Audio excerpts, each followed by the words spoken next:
earth beneath the surface dust is cold and damp and raw, and holding but the memories of what has gone before, can almost be forgiven for remembering the dream of the wall of stones around the homes of the villagers of Eyam, of the villagers of Eyam.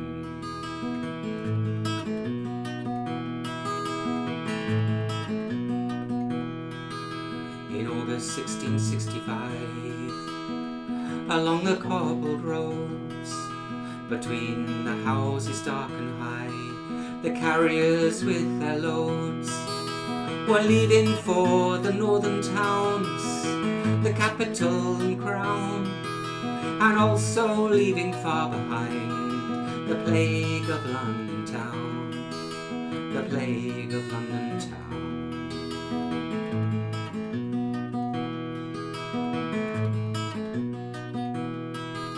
George Vickers was the tailor to the village life of Eyam, and to his house a case of clothes from London town was seen, to be delivered one fine day in September 65, and never more was Tailor Vickers ever seen alive, ever seen alive.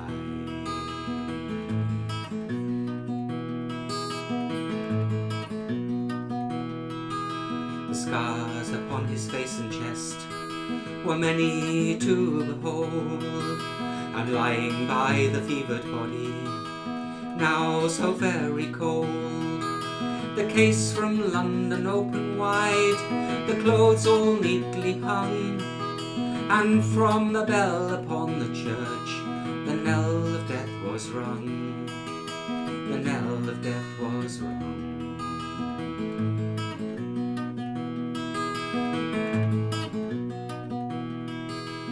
Followed 60 scarred and bleeding, buried in their graves, as Thomas Stanley stood above and told them Jesus saves.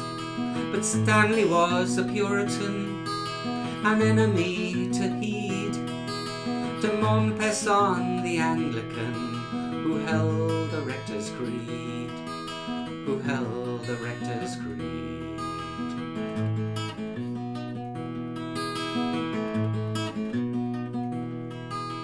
Differences between the men that were so very wide were shattered by the desperate need and rudely cast aside.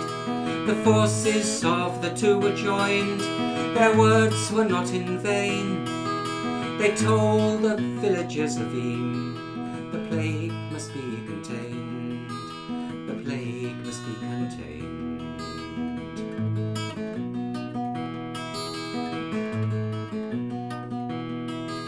The simple people took their word and agreed to stay and die.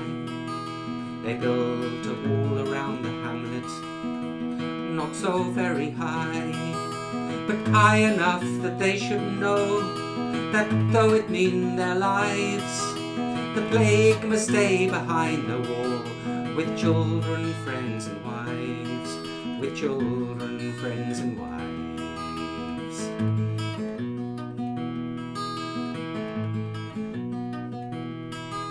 For 6 long months the wall did stand, and honest to their word, the families died, the Friths and the Siddles never more were heard.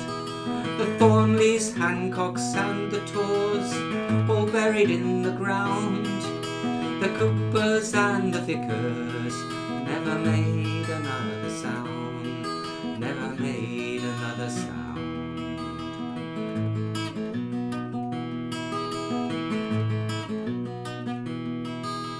Dawn that rang the final bell left 33 alive from 350 in the September 65. The villagers rebuilt their lives with those that still remained. The name of Eyam can still be seen, the plague had been contained, the plague villagers rebuilt their lives with those that still remained. The name of Eyam can still be seen. The plague had been contained. The plague had been contained.